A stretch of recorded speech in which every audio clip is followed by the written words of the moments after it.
The first time I saw Commander Velatran, the war was already lost. At least, that's what everyone believed. The desert moon of Karos, 9 had once been a glittering trade world. Glass cities, orbital rings, oceans filtered into drinking clarity by machines older than Earth's written history. Now it was ash and heat and wreckage. The sky burned a permanent copper from atmospheric fires that never quite went out. Every breath tasted like metal. I was just another human infantryman in a coalition force that had no business being there. Earth had joined the interstellar Concord late, desperate to prove we belonged among the stars.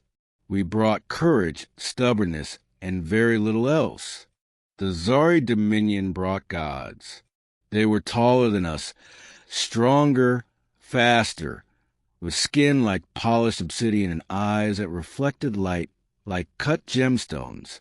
Their technology bent gravity like wire. Their commanders were bred, not trained. Valeth was one of those commanders. She stood on the ridge above our forward encampment the day the ceasefire was declared. No victory banners, no cheering, just silence and the crackle of cooling weapons. She wore battle armor the color deep space, layered plates floating slightly apart as if reality itself respected her presence. Her helmet was off, revealing a sharp, regal face framed by long silver-black hair that flowed freely despite the hot wind. Zari warriors usually bound their hair during combat. Valeth didn't. I didn't know why that detail stuck with me at the time. I only knew that when she looked down at us, mud-stained humans clutching outdated rifles, her expression wasn't contempt. It was tired. The Concord commanders met her halfway between our lines. Translations flickered to my helmet feed, diplomatic phrases scrolling past, all of it meaningless noise. The war ended not with triumph, but with exhaustion on all sides. Later, I learned that Valeth had personally broken 3 Concord fleets, that she had never lost a campaign, that entire species revised their military doctrine after encountering her strategies. And yet, when she turned and walked back toward the Zari command ship, her shoulders sagged just slightly. That was the moment I realized something dangerous. She wasn't a monster. She was just alone, middle. The days after the ceasefire were the strangest of my life. We didn't go home. Neither did the Zari. Instead, Karos 9 became a neutral ground, medical aid stations, prisoner exchanges, recovery operations. Humans and aliens worked side by side, awkwardly, warily, as if expecting the peace to shatter at any second.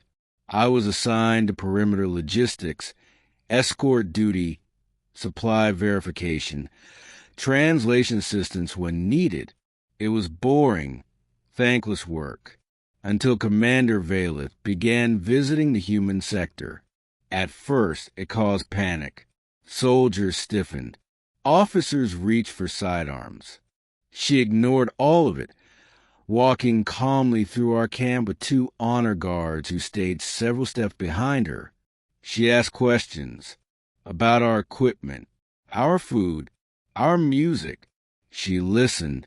When she spoke, her voice was low and precise, each word measured like a blade.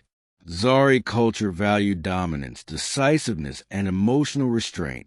Curiosity, especially about lesser species, was seen as weakness. Valeth didn't seem to care. One evening, as the twin suns dipped low and the desert cool enough to breathe, she stopped near my work table. "You are called Elias Morgan," she said, not asking. "Yes, Commander," I replied, standing too fast and nearly knocking over a crate. Her eyes flicked to it, then back to me. Amusement? Hard to tell. "You repaired the filtration unit in Sector C. she said.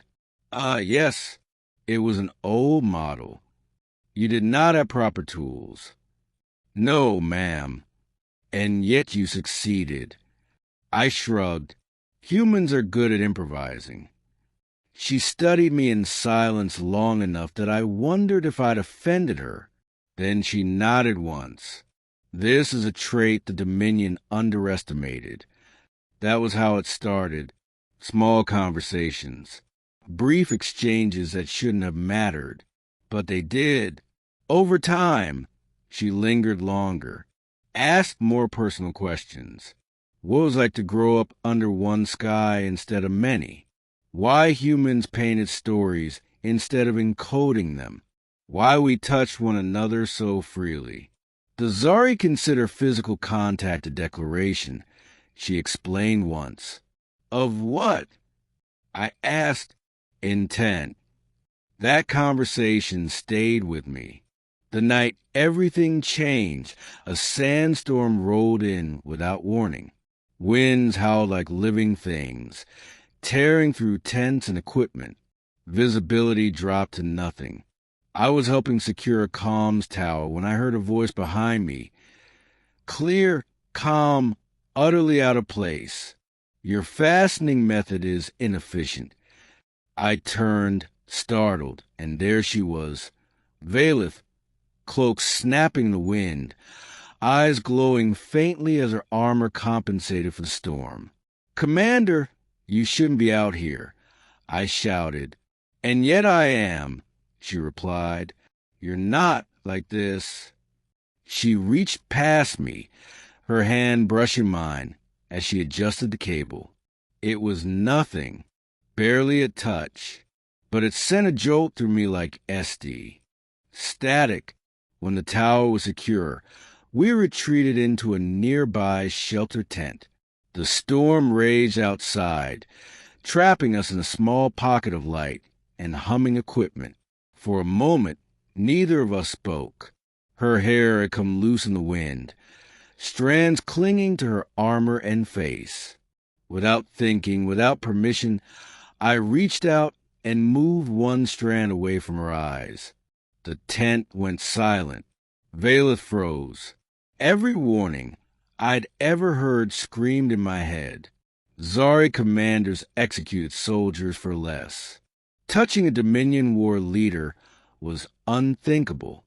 I pulled my hand back instantly. I'm sorry. I didn't mean... She didn't strike me. She didn't shout. Instead, she looked at me as if I'd rewritten the laws of her universe. You touched my hair, she said softly. Yes, Commander. I'll accept whatever. Do you know what that means? She asked. I swallowed. No. In my culture, she said, stepping closer. It is an act reserved for those granted trust beyond rank. I met her gaze, heart-pounding. Then I won't do it again. She considered me for a long moment. Then she turned and left the tent without another word.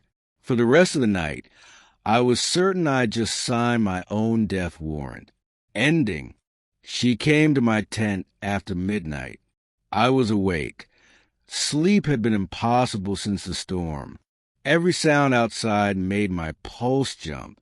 When a shadow stopped at my tent entrance, my breath caught. Enter, I said, unsure if my voice would hold. The fabric parted, and Valeth stepped inside alone. She wasn't wearing armor.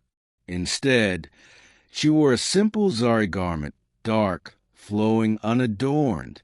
Without the imposing plates and energy fields, she seemed smaller, not weaker, just more real. I should not be here, she said. I understand, I replied. And yet, she continued, I could not remain away. She stood there, hands clasped behind her back, like a soldier awaiting judgment. When you touched my hair, she said, my instincts demanded retribution. My training demanded dominance. My position demanded fear. She looked up at me. But what I felt was relief. I didn't interrupt. I have commanded fleets since my third life cycle, she went on.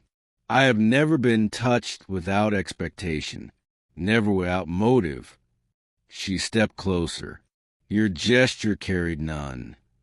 The silence between us was heavy, but not uncomfortable. What happens now? I asked quietly.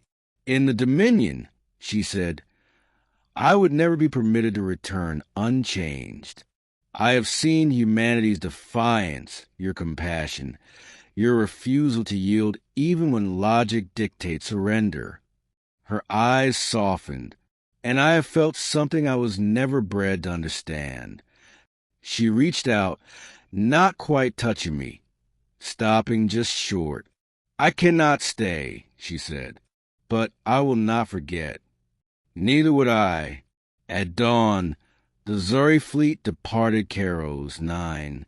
Vela stood on the command ramp, hair unbound, watching the human camp one last time. The war ended officially 3 days later. Years passed. The galaxy shifted. Borders changed. Alliances reformed. Stories spread.